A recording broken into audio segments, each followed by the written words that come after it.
Good morning. প্রতিটি বাঙালি ঘরের মতো আমারও সকালে চা বিস্কুটের সাথে দিন শুরু হয়।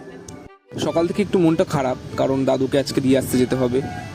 নতুন নতুন ভিডিও করছি তো মাইকটা কেনা হয়নি, তাই সাউন্ডের একটু প্রবলেম, কিন্তু আপনারা যদি সাপোর্ট দেন তাহলে ভবিষ্যতে কিনতে পারবো।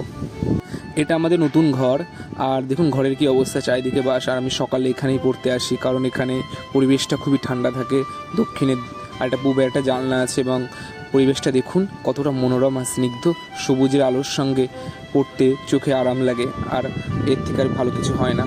আজ পড়াশোনাটা বেশি একটা হবে না, কারণ সকাল সকালে বেরিয়ে যেতে হবে দাদুকে নিয়ে। ওয়েদারটা একটু মেঘলা আছে, তাই ঠান্ডা পরিবেশ, বেশি একটা কষ্ট হবে না। আজকে সারাদিনের মতো বেরোচ্ছি, জানি না আবার কখন বাড়ি আসবো। টিকিটটা কেটে নিয়ে স্টেশনে গেলাম, এবং ভাবলাম আমি সারাদিন আজকে একটা গেঞ্জি পরে, যেটা ঘুম থেকে উঠে পড়েছি সেটা নিয়েই বেরিয়ে পড়েছি। সামনে ট্রেন আসছে, দেখো কীভাবে লাইন পারাবার হচ্ছে দেখুন।